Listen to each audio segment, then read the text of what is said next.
Empiezo por el final, por la música.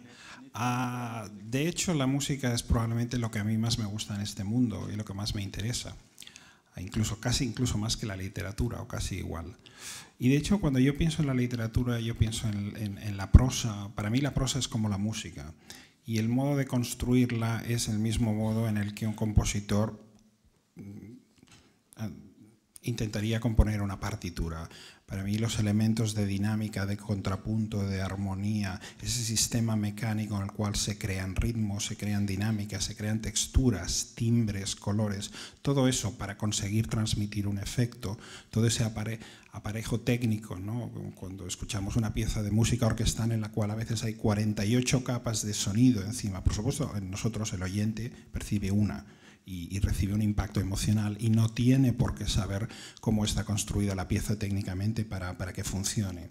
Pero para mí, de algún modo, precisamente quizás porque la música me interesa tanto y la construcción técnica de la música me interesa tanto, intento aplicar esa misma mentalidad a la hora de trabajar el lenguaje, porque para mí la prosa es una música que está compuesta para sonar en el teatro de la mente, en silencio.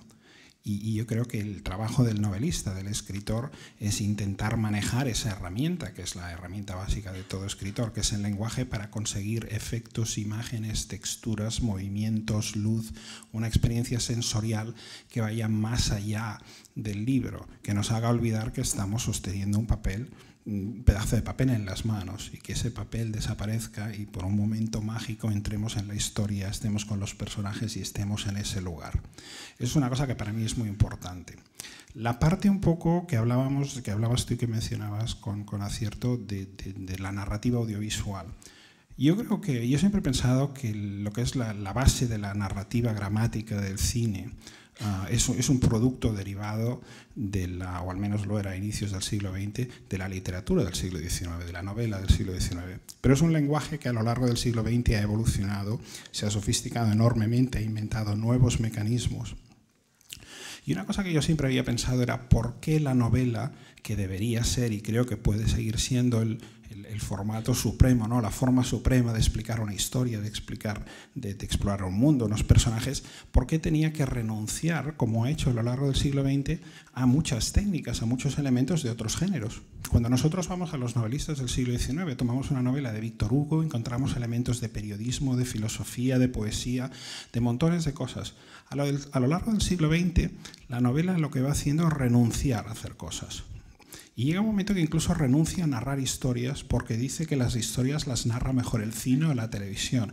Entonces llega un momento en que uno se pregunta, ¿qué hace la novela?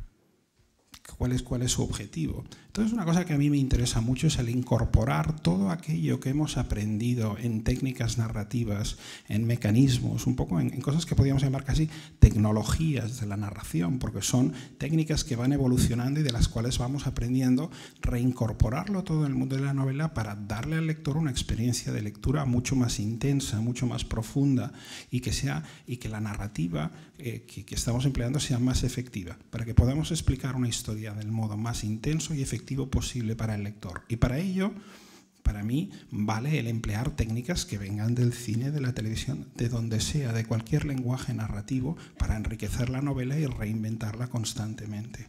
Yo creo que eso es una parte muy importante y que yo intento hacer y creo que es algo necesario en la novela.